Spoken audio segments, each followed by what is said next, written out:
Kabubbu Health Center has been providing various services to the people in the community, ranging from OPD, maternal health, HIV/AIDS care, and then in 2014, we started the sexual reproductive health program.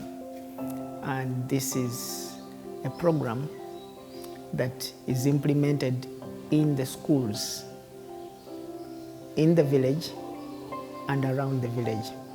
Back before 2014, we used to have girls in the primary school and in the secondary school getting pregnant. We could get like 3 in the primary school, girls of P5, girls of P6, girls of P4, and then we could get girls of senior 1, senior 2 pregnant in the secondary school. So really it provoked us to think we were not doing really a lot when it came to the girl child.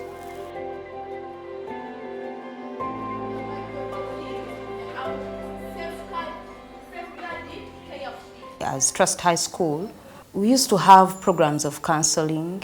We would attach a learner to a teacher. We call that teacher a parent teacher. And the role of those teachers was to guide learners here and there, how to behave, how to conduct themselves while in school and maybe after school or outside school. And also to check on how they are performing in class and the like. Some of these teachers didn't know how to go about that. And I want to tell you, SRH has really helped teachers on how to handle learners, how to counsel them, how to deal with their problems, how to respond to them when they come to them with problems. We realized there was a gap in the knowledge about sexual reproductive health that the children knew when we conducted our survey, and hence the need to implement this program and provide them with useful information and knowledge which is correct and which can help them to live better lives. When we got funding from a US organization called Sigo Family Foundation, we decided as management of KDP, of Kabubbu Development Project, and said 60% will go to increasing access to sexual and reproductive health services and information to the youth. So we're now working with youth 10 to 24 years in school and also out of school. Girls need to know what is happening to them. They need to get the information. But equally, boys need to get information concerning growth and development. Previously, the cases of pregnancy registered in the school were many because somehow the students were not taught on how to live with the opposite sex. But when this program came in, you realize that now the students are aware and they know how to protect themselves. Me, I look at that as a plus because we are no longer having dropouts because of pregnancy. We had 3 children having pregnancies in our primary school every term. And for the past 3 years, we haven't had none.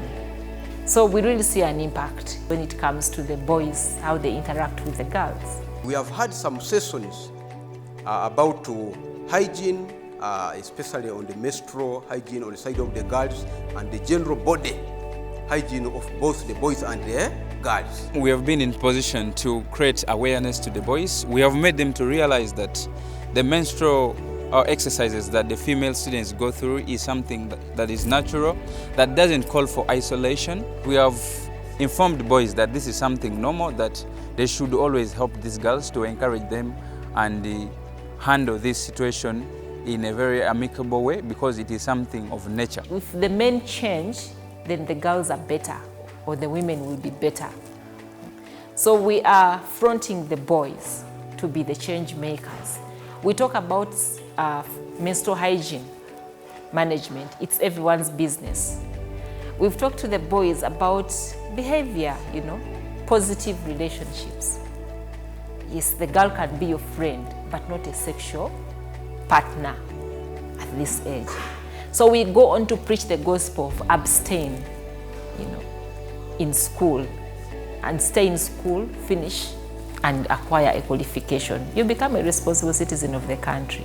This program has empowered the youth to make positive decisions in their life, to take the right direction, especially academically, to choose the right friends, and above all, sharing with the people around them. They've managed to bridge that gap between the ladies and gents in the school, because in the previous time we used to experience a lot of isolation. We had scenarios where boys could chase away girls from the benches. They could not be in position to share seats with girls. But with the emergence of this program, with the effort of this program in the school, we have gained a lot. We have tried to bridge that gap between the female students and the male students. In the beginning, before getting into the schools, it wasn't very easy because we've had issues with sexuality education in schools. Ministry saying we should have it, and then people saying we shouldn't.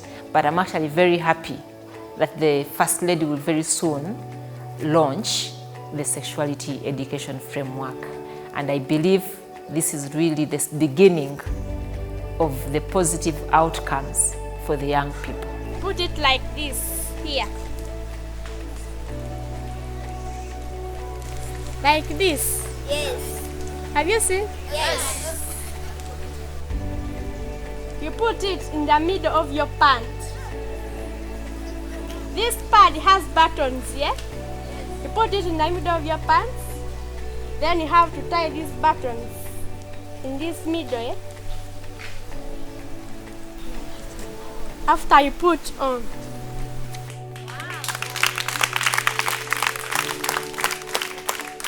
Okay, thank you very much.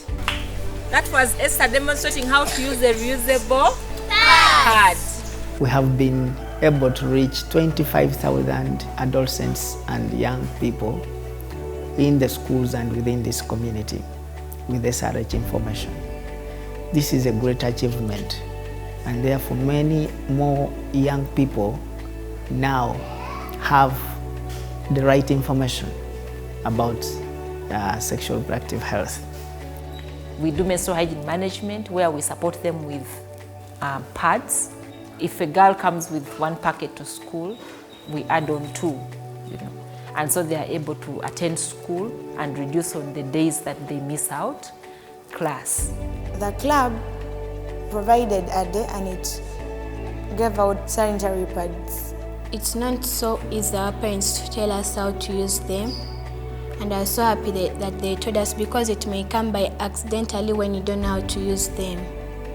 We really see an impact because we get feedback from the schools where we are working, and they are really very appreciative of the services because young people now have information, the correct and accurate information, and they are able to make informed decisions. This is something that needs to continue in a school all through. The program is creating a big impact, and that's why we are thinking about enrolling it out to even more schools as our future plan, and even extend our training to other districts apart from Wakiso, because there are many children out there who have no access to this information.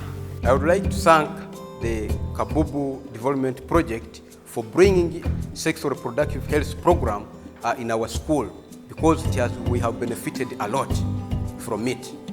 I thank the Kabubbu Development Project to bring for us such sessions. They have empowered our future, and we have learned something. I would like to thank our partners, Sigo Family Foundation, for funding this program, because this has enabled us to impact on many adolescents as a result of this SRH program. And of course, we also thank We Can Trust, our partners, that we together run this organization, because we can trust our major funders, and therefore they pay the staff in the health facility.